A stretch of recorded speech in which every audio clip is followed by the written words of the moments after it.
اگر ہم میں کوئی چیز موجود نہیں ہے پہلے سے تو ہم اس کو سیکھ سکتے ہیں. جو لوگ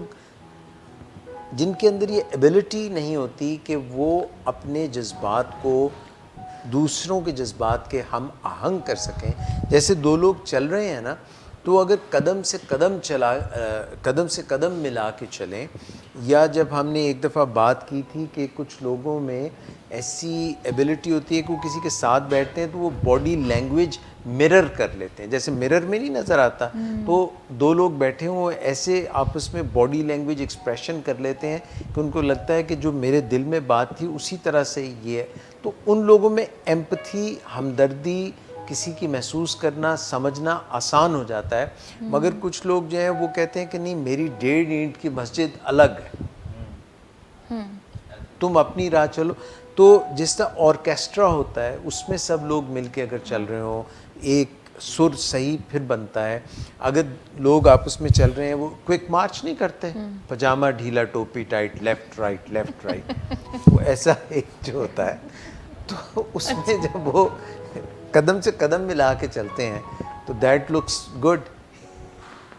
تو اسی طرح سے اگر ہم دوسرے کے جذبات کو پڑھ لیں, سمجھ لیں, آئیڈینٹیفائی کر لیں, اگر ہم کسی کے متعلق اپنا زاویہ نگاہ تبدیل کر لیں, ہم نے اگر پہلے سے سوچا ہوا ہے کہ یہ نیگیٹو آدمی ہے, جیسے مثلا انڈیا سے کوئی آئے بندہ اور وہ ہندو ہو تو ہم سوچتے ہیں کہ یار بندہ ٹھیک نہیں ہوئے گا, مگر سارے کے سارے ہندو, سارے کے سارے انڈینز برے نہیں. جو آپ سے ملتے جلتے لوگ ہیں آپ سمجھتے ہیں یہ سیف ہیں,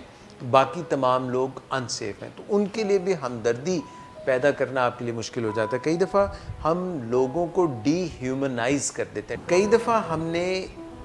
اپنے ذہن میں کچھ آئیڈیاز ایسے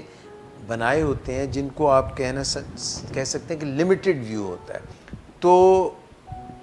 جب ہم بہت سے لوگوں سے ملتے ہیں تو ان کے مختلف ویلیوز, اقدار, کلچر, ریلیجن, رسوم و روایات, پھر ہمیں سمجھ آتی ہے کہ اور بھی طریقے ہیں دنیا میں, زاویے ہیں اور بھی دیکھنے کے. کسی کے لیے ہمدردی محسوس کرنے کے لیے ضروری ہے کہ ہم اس کے زاویہ نگاہ سے بھی چیز کو دیکھیں.